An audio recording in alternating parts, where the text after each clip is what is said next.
오늘 말씀 듣는 시간 가지도록 하겠습니다. 오늘 민수기 19번째고요.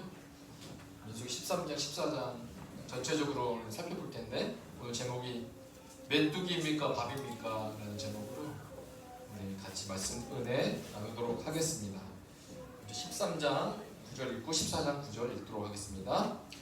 말씀 교독하겠습니다. 갈렙이 모세 앞에서 백성을 조용하게 하고 이르되 우리가 곧 올라가서 그 땅을 취하자 능히 이기리라 하나 왕에 올라갔던 사람들은 이르되 우리는 능히 올라가서 그 백성을 치지 못하리라. 그들은 우리보다 강하니라 하고 이스라엘 자손 앞에서 그 정탐한 땅을 악평하여 이르되 우리가 두루 다니며 정탐한 땅은 그 거주민을 삼키는 땅이요 거기서 본 모든 백성은 신장에 장대한 자들이며 거기서 네피림 무속인 아합 자손의 거인들을 보았나니 우리는 스스로 보기에도 메뚜기 같으니 그들이 보기에도 그와 같았을 것이니라. 14장입니다. 여호와께서 모세와 아론에게 말씀하여 이르시되 나를 원망하는 이 악한 민족에게 내가 어느 때까지 참으랴. 이스라엘 자손이 나를 향하여 원망하는가. 그 원망하는 말을 내가 들었노라. 그들에게 이르기를 여호와의 말씀에 내 삶을 두고 맹세하노라. 너희 말이 내 귀에 들린 대로 내가 너희에게 행하리니 너희 시체가 이 광야에 엎드려질 것이라. 너희 중에서 20세 이상으로 된 자, 곧 나를 원망한 자 전부가 여분네 아들 갈렙과 눈의 아들 여호수아 외에는 내가 맹세하여 너희에게 살게 하리라 한 땅에 결단코 들어가지 못하리라. 우리 저번 주에는 계속 13장, 14장 그 정탐에 대한 이야기를 계속 나누고 있어요. 오늘도 다른 각도에서 보려고 하는데 저번 주에는 전혀 복으로 살 것인지 전혀 병으로 살 것인지 그래서 전염을 시키는 복을 전염시키는 전염 복된 자로 우리가 갈렙처럼 부르짖으며 사자라고 이렇게 말씀을 전했습니다. 그렇다면 오늘 말씀은 두 가지의 이 가나안 정탐에 대한 두 가지의 반응이 있었어요. 아, 우리는 메뚜기다. 아니다, 그들은 우리의 밥이다. 그래서 이 메뚜기 같은 신앙이 무엇인지 갈렙의 신앙이 무엇인지 살펴보려고 합니다. 오늘 들어갈 때 말씀에 들어갈 때 이 사실부터 우리는 알아야 됩니다. 가나안 땅의 정탐 사건 있잖아요. 가나안 땅을 정탐한 이 기록은 여호와의 명령을 어긴 것이다 라는 사실을 알아야 됩니다. 왜 그러냐? 우리 신명기를 보면 1장 21절에 이런 내용이 나와요. 너희의 하나님 여호와께서 이 땅을 너희 앞에 두셨은즉, 이 땅이라 하면 가나안 땅이잖아요. 그래서 너희 조상의 하나님 여호와께서 너에게 이르신 대로 우리뿐만 아니라 우리의 조상까지도 하나님 약속하셨던 그 가나안 땅, 그 땅을 지금 너희에게 이르신 대로 줄 거야. 줄 거니까 야 올라가서 우리가 차지하자. 두려워하지 말라, 주저하지 말라.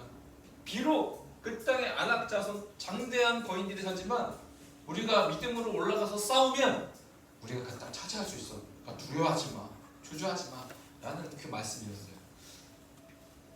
원래 가나안 땅은요 하나님이 이미 이스라엘 백성에게 취하도록 허락하신 땅이었다는 겁니다. 그것이 너희 조상의 하나님 때로부터 지금까지 그 약속은 바뀌지 않았다. 하나님 약속하시고 그 약속을 이루시는 신실하신 하나님이시다. 그래서 신실이라는 이 단어가요 언약이라는 단어와 랩을 같이 하고 있어요. 그러니까 하나님 언약 하셨잖아요. 근데 그거 바꾸지 않잖아요. 그 하나님 신실하신 하나님. 그래서 언약의 하나님 신실하신 하나님이시다 라고 표현하고 있습니다. 그런데 자 가나안 땅은 하나님이 이스라엘 백성에게 주셨다 이 약속이잖아요. 근데 우리가 생각해야 할 볼 것은 이건데 가나안 땅은 하나님이 허락하신 땅이었지만 그런데 가나안 땅의 정탐은 백성들이 원해서 했다는 겁니다. 하나님이 하라고 한 게 아니에요. 가나안 땅은 하나님이 허락하신 땅이에요. 너에게 줄 거야. 분명히 약속해 주셨어요. 근데 정탐은 누가 원한 거예요?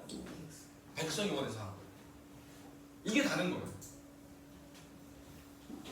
자, 신명기 1장 22절, 21절 다음에 야 하나님 너의 조상 하나님이 너에게 주셨어 라고 하면서 22절에 어떤 일이 일어났냐면 너희가 다 내 앞으로 나와서 말하기를 이제 이스라엘 백성이 다 모세 앞에 나온 거예요. 그래서 나와서 말하기를 우리가 사람을 우리보다 먼저 보내어 우리를 위하여 그 땅을 정탐하고 어느 길로 올라가야 할 것과 어느 성읍으로 들어가야 할 것을 우리에게 알리게 하자 하기에 그쵸? 백성들이 모세에게 가나안 땅 정탐하려고 제안하는 거예요. 그러니까 하나님의 뜻이 아니었어요. 근데 여기서 정탐하고 그들이 알고 싶었던 게 뭐예요? 가나안 땅에 어느 길로 올라갈지 그쵸? 그리고 어느 성읍으로 들어가야 할 것을 우리가 알게 하자. 정탐을 통해서 어느 길로 가야 될지 여러 가지 길이 있는데 어느 길로 갈지 우리가 정하자는 거예요. 그럼 어느 성읍으로 우리가 칠지 들어갈지를 정하자는 겁니다. 자 여기서 문제가 뭐예요? 이스라엘 백성이 문제가 뭐예요? 이스라엘 백성의 광야의 삶의 패턴을 한번 생각해 보세요. 언제 한번 이스라엘 백성이 원해서 한 발자국이라도 먼저 움직인 적 있어요? 광야에서? 그런 적 한 번도 없어요. 언제 움직였죠? 성막 위에 있는 구름이 떠올라올 때 그때 신호가 뜨는 거죠. 하나님이 이동하신다라고 하면 그때 우리가 머물고 있던 텐트를 뭐예요? 네, 정리하는 거예요. 성막도 정리하고. 그래서 구름이 이동하면 그 구름대로만 이스라엘 백성이 이 광야에서 살아냈어요. 한 번도 하나님보다 앞서거나 뒤서거나 할 수가 없었어요. 하나님이 움직이시면 움직이고 하나님이 멈춰서면 멈춰서는 것이 광야의 인생의 삶이었어요. 그런데 지금 여기서 뭐라고 하는 거예요? 어느 길로 올라가야 할지 하나님이 움직이지도 않는데 먼저 지금 우리의 사람 인간들이 먼저 어떤 길로 갈지 정하겠다는 겁니다. 하나님 인도하지도 않는데 어느 소음으로 갈지를. 그러니까 이 생각 자체가 어떻게 보면 정탐의 생각 자체가 잘못됐다는 겁니다. 그래서 신명기 1장 23절에 그런데 이 말을 들은 모세가 어떻게 여겼어요? 내가 그 말을 좋게 여겨 너희 중 각 지파에서 한 사람씩 12를 택하며. 모세도 가나안 땅 정탐하는 것을요 죽게 묻지 않고 선히 여겼다라는 겁니다. 그래서 이 두 사건, 이 가나안 정탐 사건과 사울을 왕으로 세운 사건이 좀 닮았어요. 왜 닮았냐? 사무엘상 8장 5절을 보니까 요구하는 거예요. 사무엘에게 백성들이 모세에게 요구하듯 오늘 이스라엘 백성도 사무엘에게 요구를 합니다. 무슨 걸 요구하냐면 그에게 이르되 보소서 당신은 늙고 당신의 아들들은 당신의 행위를 따르지 아니하니 모든 나라와 같이 우리에게 왕을 세워 우리를 다스리게 하소서. 딱 보니까 우리만 왕이 없어. 다른 나라 왕을 딱 세워서 그 왕이 조직적으로 막 움직이는 것 같아. 그러니까 우리도 왕을 세워달라는 거야. 사실 이스라엘의 왕은 보이는 왕이 아니라 보이지 않는 하나님의 왕이었어요. 그 하나님의 통치하신 나라가 이스라엘이었고. 그런데 이제는 뭐예요? 우리가 올라갈 길을 정하자. 어느 성읍으로 갈지를 우리가 정하자라고 말했던 이스라엘 백성처럼 오늘 사울 왕을 세울 때도 우리가 원하는 왕을 세서 우리가 전쟁에 나가서 우리가 싸우자. 이 두 가지 사건이 맞닿고 있다는 것입니다. 그래서요 가나안 정탐 사건은요 여호와께서 기뻐하지 않는 사건일 수도 있겠다라는 생각이 들었어요.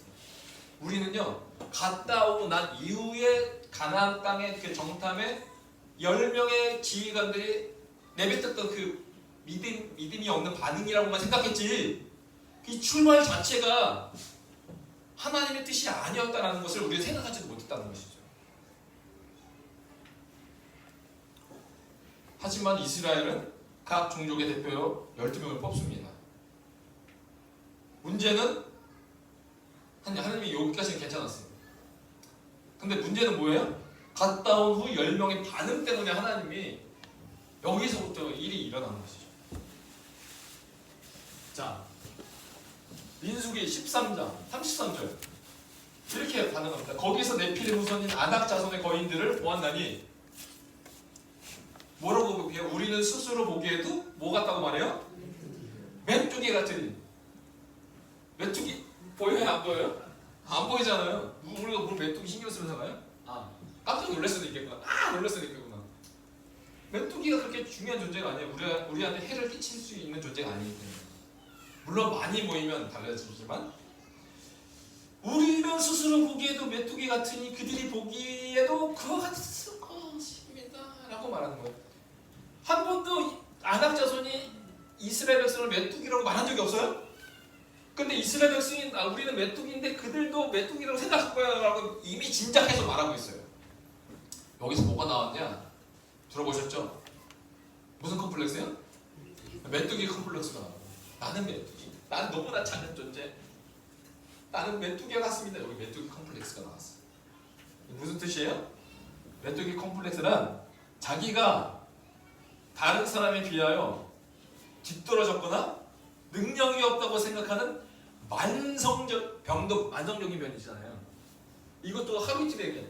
만성적인 감정 또는 의식이에요. 그러니까 메뚜기 컴플렉스는 뭐 하는 거 자체가 비교하는 거예요. 쟤는 날씬하고 나는 좀 배가 나온 것 같고 쟤는 근육이 있는데 나는 근육도 없고 비교하기 시작하는 거예요. 나는 메뚜기구나. 정말 메뚜기 같은 믿음이 무엇일까?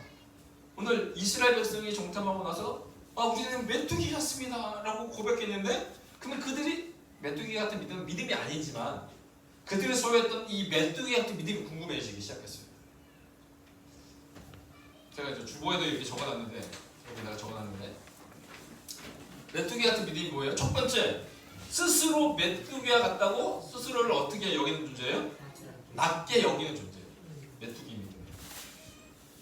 모세를 부를 때요, 하나님이 처음에 이스라엘 백성을 구원하기 위해서 모세를 부르셨어요, 광야에서.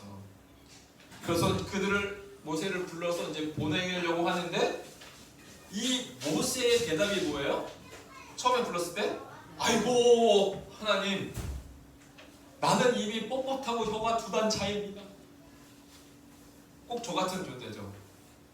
저는요 설교를 1시간 동안 원고 없이 줄줄줄 하시는 그 부흥 강사 목사님 너무 부러워요. 어떻게 저렇게 말씀하실까?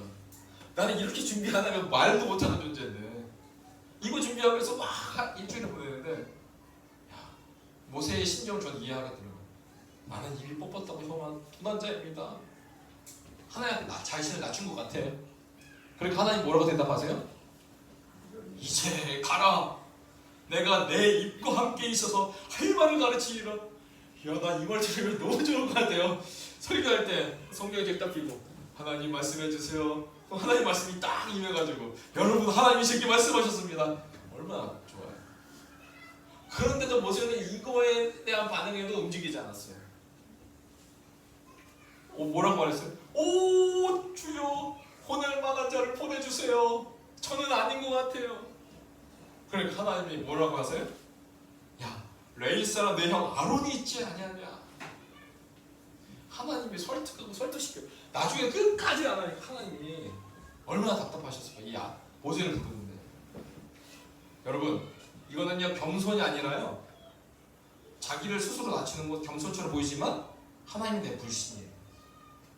내가 하나님 향해서 이 말을 믿지 못하기 때문에 내가 못하겠다고 하는 불신인 거예요. 또 다른 차원의 교만한 모습이죠. 메뚜기 같다는 말은 내 자신을 낮추는 겸손이 아니에요. 뭐예요? 하나님을 향한 불신의 마음이 깔려있는 겁니다.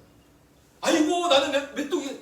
근데 하나님 우리를 하나님의 형상대로 우리의 모양대로 창조하신 하나님의 형상인데 뿐만 아니라 그 하나님의 형상이 제물에서 파손되었지만 예수 그리스도께서 우리를 위해 죽으심으로 우리가 하나님의 자녀가 되었으면 우리는 뭐라고 이렇게 옛날 목사님이 그러잖아요. 우리는 무슨 자리?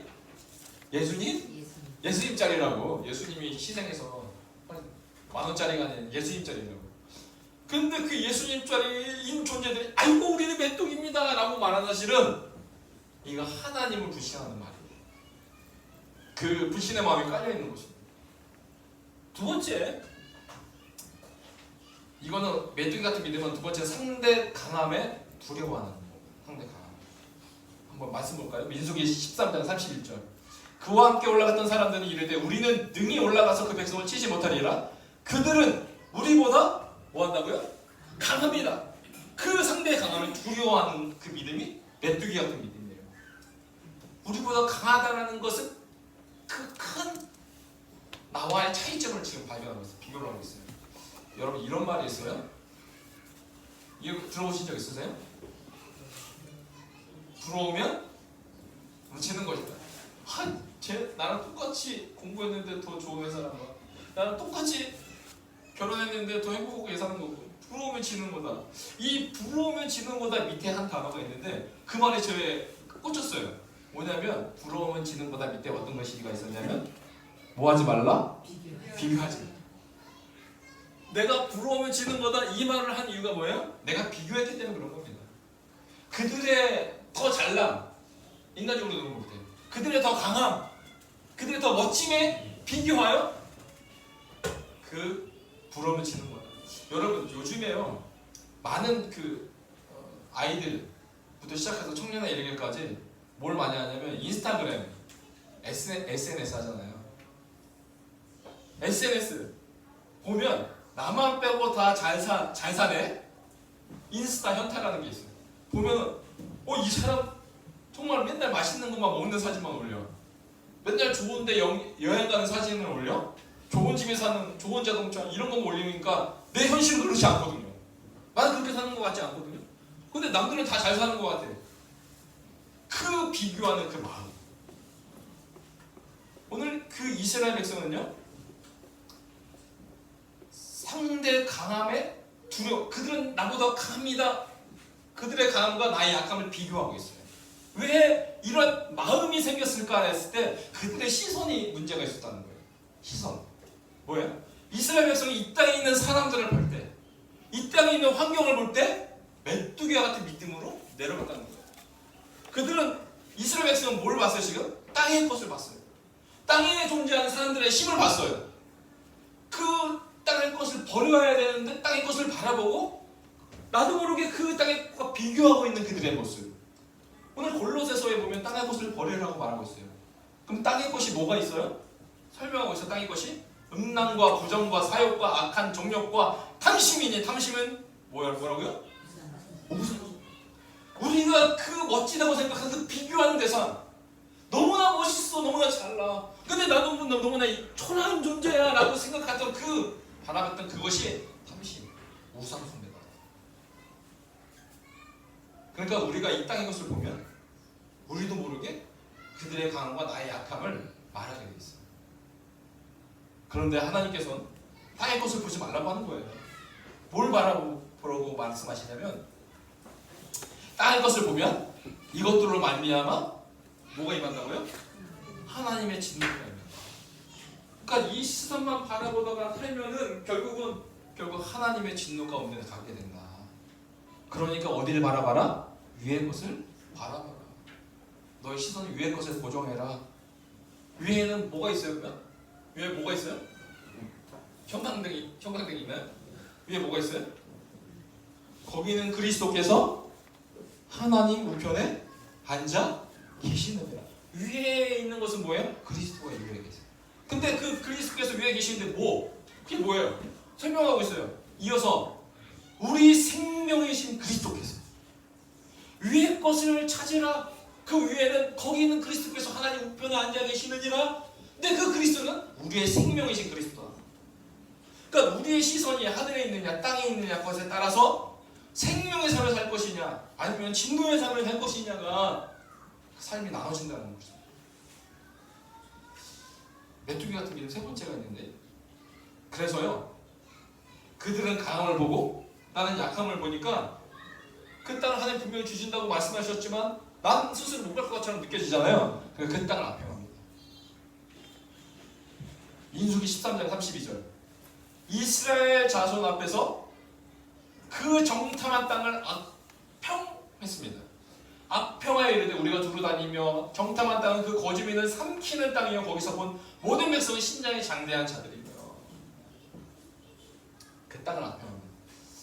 다 부르셨는데 우리도 하나님 부르시고 보여줄 땅에 있는데 메뚜기 같은 믿음은 뭐예요? 하나님이 보여주신 그 땅을 압평합니다. 제가 선교지에 갔을 때 아프리카 중에 이 빨간색 있는 게 이제 사헬 지역 사하라 남쪽의 나라, 그러니까 이슬람이 많고 더운 나라, 포함된 지역인데 여기 부르키나파소 여기 있잖아요. 근데 제가 몇 번이나 말했지만 저희는 어딜 가고 싶었냐면 아르헨티나를 가고 싶었어요. 제가 아내랑 저랑 결혼하고 나서 선교지를 이제 가려고 준비하다가 선교지 어디 가고 싶어라고 했을 때 아시아는 일단 가고 싶지 않았어요. 왜냐? 한국에 선교사가 많으니까. 그래서 둘이 기도할 때 하나님 한국에서 제일 먼 데로 보내주세요 라고 기도하면서 그 먼 데가 어디 있을까 생각하다 보니까 아르헨티나가 제일 멀더라고요. 그래서 아르헨티나 가겠습니다 딱 기도했는데 근데 하나님께서 선교국장님이 너무나 이건 비인격적이었던 것 같아요. 지금으로 생각해보면 너 아르헨티나 가지 말고 부르키나파소 가라고 그냥 말했어요. 그분이 대신 갈 거 아니잖아요. 그분이 대신 살아줄 거 아니잖아요. 근데 우리의 의견은 전혀 물어보지 않고 그냥 부르키나파소 가 이거였거든요. 그래서 부르키나파소로 결정돼서 딱 가려고 했더니 저희 아내가 그때 임신 상태였어요. 임신 한 4, 5개월 상태. 그래서 공항에 가기 시작했습니다. 이 땅이 어떤 땅인지 몰랐어요.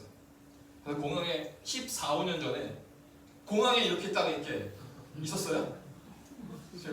저희 어머니 아버지 이렇게. 근데 저희 어머니도 오셨어요 이렇게. 저희 누나네도 이렇게 어렸을 때. 그래서 이렇게 사람들한테 축복을 받고 이 공항에서 기도를 받으면서 우리가 원하지 않았지만 나도 모르게 가라고 해서 간 그 부르키나파소 땅 딱 갔더니 첫날에 가자마자 제가 사진 찍었어요. 딱 갔더니 빨간색 땅밖에 안 보이는 거예요. 심지어 저는 그 에스컬레이터도 없었어요. 선하잖아요 에스컬레이터. 지하철 가면 탈 수 있고 그것도 그 자체가 없는 거예요. 엘리베이터 타려고 했더니 엘리베이터 타는 건물이 자체가 없는 거예요. 제일 좋은 호텔 가야지 엘리베이터가 있는 거예요. 그래서 뭐 엘리베이터 거기서 구경하고 와 엘리베이터 있다 막 그러고 이런 땅밖에 없는데 그 다음날 우리를 어디로 데려갔냐면 그 윤노라 선교사님 모셔가지고 우리 맞이해 준다고 어딜 갔냐면 무덤으로 데려가셨어요. 도착한 그 다음 여기 사역하시다가 교통사고로 돌아가신 허태주 선교사님 계시는데 이 선교사님이 2006년도에 돌아가셨는데 우리가 도착한 그 다음날 이 땅에 사역하다가 교통사고로 돌아가신 무덤에 데려가셨는데 우리도 여기서 사역하다 죽으라는 소리니까 그런 여러 가지 생각이 들었어요. 이 땅을 보냈는데 원치 않은 땅을 갔는데 죽으라는 소리인가? 그런데 단 2개월 만에 이게 다음 날인데 단 2개월 만에 저의 모습이 이렇게 바뀌기 시작했어요. 단 2개월 만에 저희 아내가 처음으로 저를 머리를 깎기 시작했는데 지금도 저를 깎고 있거든요. 많이 발전한 거죠. 제가 원하지 않는 땅, 그 땅을 갔어요. 단 2개월 만에 내 모습은 이렇게 되어지고 땅은 막 날씨는 덥고 이 땅에 과연 잘 왔을까 막 생각도 들고 그런데 한 가지는 안 했어요. 저도 하나님을 향한 원망과 불평 안 했던 것 같아요. 그냥 그때 생각이 들었던 건 하나님 뜻이 있겠지. 내가 원하지 않는 곳에 보냈다면 또 하나님이 내가 알지 못한 뜻이 있겠지. 뭐 그렇게 생각했던 것 같아요. 그리고 나서 이 빨간색 땅 아무것도 나지 않은 땅 가운데 이런 배추를 심기 시작했어요. 하나하나 일일이 다 테이프끈으로 묶고 그래서 아침 새벽 6시에 이게 배추를 이렇게 하면 밤 12시까지 김장이 안 끝났어요. 그렇게 많이 했어요. 거기서 김치랑 김치 다 담고 뿐만 아니라 제가 이 교회 부지를 사고 제 이후에 사역하는 이브라임이 이 교회를 건축하고 저보다 더 멋지게 교회 사역을 감당하고 있어요. 영혼 사역을. 나도 모르는데 그 땅이 하나님이 역사하시더라는 거예요. 근데 하나님이 여러분을 직장으로 보내시든 그 가정으로 보내든 그 어떤 땅이든 간에 하나님의 뜻이 있다는 겁니다. 근데 어떤 사람은 악평하고 비방하고 하나님 나를 왜 보내셨나요? 라고 말하는 사람이 있는가 하면은 하나님 뜻이 있겠지. 나는 모르겠지만 내 기준에는 마음에 들지 않지만 하나님의 기준에는 뭐가 있겠지. 순간순간 우리는 결정해야 돼요. 갈렙의 믿음으로 살 것인지 아니면 메뚜기 같은 믿음으로 살 것인지. 네 번째는요, 지도자를 원망합니다. 자, 14장 2절. 이스라엘 자손이 다 한 사람도 빠짐없이. 이게 무서운 거예요. 전염, 복이 아닌 전염병. 이 병은 이 원망의 마음은 그냥 너무나 강력해. 그러니까 이스라엘 자손이 다 모세와 아론을 원망했어요. 그러니까 원망하면서 이런 말을 해요. 말을 잘해야 돼요. 원망과 비방할 때도 잘해야 돼요. 강하지 않게 말해야 돼요. 하나님이 들으시니까. 그들이 원망하면서 무슨 말을 했냐면 오늘 회중이 그들에게 이르되 우리가 애굽 땅에서 죽었거나 이 광야에 죽었으면 좋았을 것을. 지금 이스라엘 백성이 하나같이 아론과 모세와 아론을 지금 비판하고 있어요. 여러분 이 손가락 의미 잘 아시죠? 한 손가락은 누구를 비방하고 있어요? 원망하고 있어요? 모세와 아론. 이 엄지는 뭘 비방하고 있어요? 처음엔 땅을 비방했잖아요. 하나님이 주신 땅을 악평했고요. 두 번째 이 검지는요, 모세와 아론을 비방했으면 나머지 세 손가락은 누구한테 간다고 말하죠? 나 자신. 더 크게 자신을 어떻게 비방하는 거예요, 사실은. 근데 중요한 것은 이들이 원망할 때 했던 말이 너무나도 뼈 아팠다는 거예요. 무슨 말이에요? 야, 우리가 이 광야에 죽었으면 얼마나 좋았을 것이야. 아니요, 모세와 아론을 원망하는데 자기네들이 죽었으면 좋았을 것이에요. 이거 얼마나 그 리더들에게 대못을 박는 이야기입니까? 이 광야에 죽었으면 좋았을 것을 하면서 막 이렇게 원망했다는 거예요. 자, 지도자들을 향해 원망하면서 지금 무서운 뭘 하고 있어요? 이스라엘 백성이 무서운 따가를 하고 있어요. 그래서 이들의 결말은 어떻게 됐어요? 하나님이 이제 말씀하십니다. 오늘 민수기 14장 28절. 그들에게 이르기를 여호와의 말씀이 내 살을 두고 맹세하노라. 너희 말이 내 귀에 들린 대로 내가 너희에게 행하리라 하면서 그 다음 이어지는 구절이 뭐예요? 29절. 너희 시체가 이 광야에 엎드러질 것이라. 전에 뭐라고 말했는데요? 이 광야에서 죽었으면 좋았을 것을 라고 말한 이스라엘 말씀을 너희 말이 내 귀에 들린 대로 내가 해야겠다고 하시면서 이 광야에서 엎드러질 것이다. 그러니까 하나님이 갑자기 막 하나님 감정이 올라서 안 되는 너 광야에 죽어 이렇게 한 게 아니에요. 누가 먼저 말한 거예요? 이스라엘 백성이 먼저 말한 거예요. 하나님이 갑자기 광야에서 죽은 게 아니라 원망과 불평을 하면서 모세 아론에게 에이 광야에서 죽었으면 좋았을 걸. 그래 광야에서 죽어 이거라는 거예요. 하나님이 그들의 말씀대로 이루셨다는 겁니다. 죽겠다. 우리 한국 사람 죽겠다 많이 하죠. 왜 원조가 어디예요? 이스라엘 원조. 그냥 죽겠다 계속 죽겠다. 우리는요 힘들어 죽겠다. 어떻게 해서 배고파 다음 건데 어떻게 하셨죠? 배고파 죽겠다. 아 요즘에 너무 더워 죽겠다. 근데 우리는요 긍정도 죽겠다 써요. 아유 좋아 죽겠다. 좋은데 왜 죽어요? 살아야지. 우리의 말이요 정말 중요합니다. 긍정의 힘으로 살아가는 뜻이 아니에요.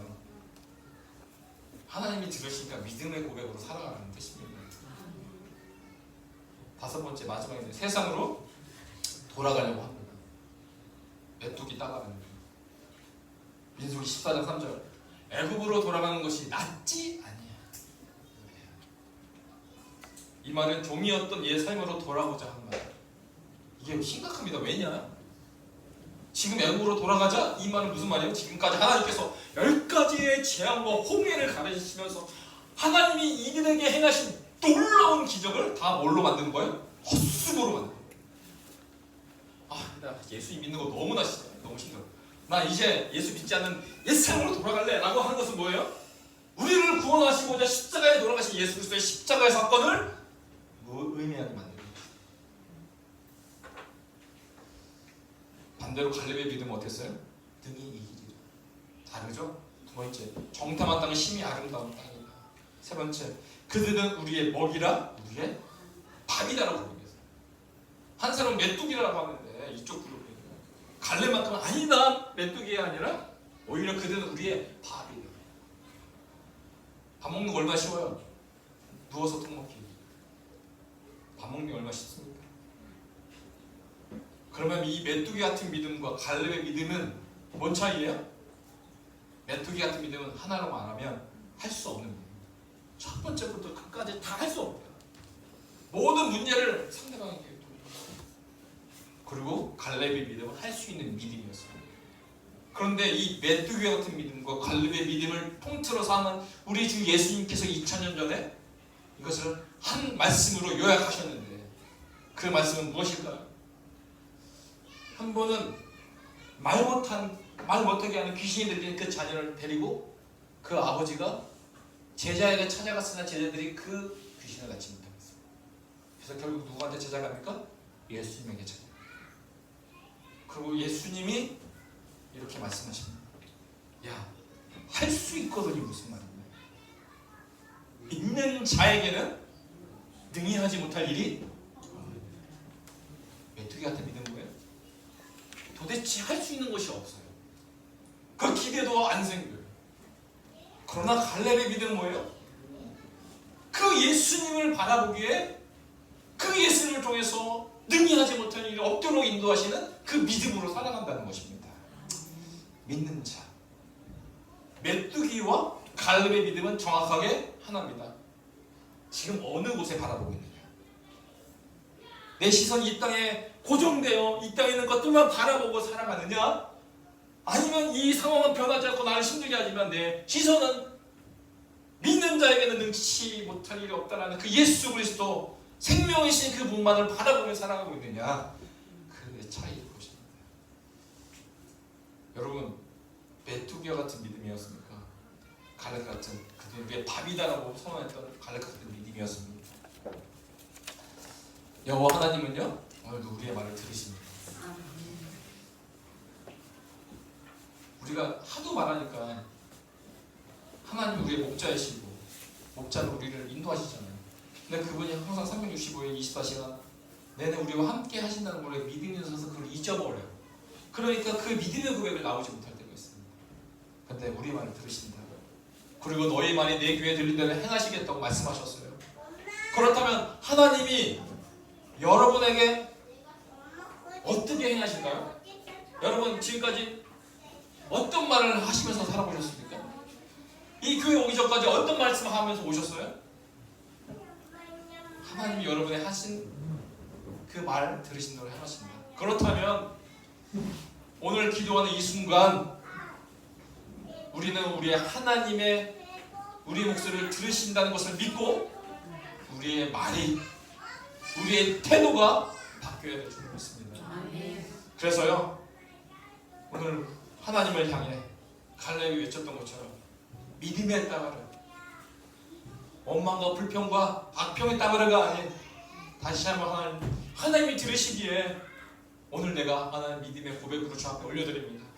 비록 하나님 보내신 그 직장, 가정, 하나님 날 보내신 그 남편, 그 부인, 그 것만 보면 불평과 불만이 나올 수 있지만 하나님을 향해서 보면 하나님이 다르게 역사하신다. 보내주시는 땅 다 이유가 있습니다. 그 이유가 있으신 하나님 앞에 오늘 믿음의 고백으로 주 앞에 올려드리며 나가기를 주의 이름으로 축복합니다. 기도하겠습니다. 하나님 아버지 감사합니다. 우리가 메뚜기 같은 믿음으로 살아가고 있지는 않습니까? 나도 모르게 하나님 불평과 원망으로 살지 않았습니까? 이제는 하나님 그 모든 삶을 단정하고 갈렙처럼 하나님의 믿음의 고백을 하며 하나님의 그 이름을 믿으며 우리의 시선을 하늘 향하여 고정하며 그 하나님만을 신뢰하며 살아가는 우리의 모든 인생 되게 하여 주시옵소서. 감사드리며 이 모든 기도 예수님의 이름으로 기도합니다. 아멘. 오늘 말씀 생각하시면서 찬양하고 기도하겠습니다.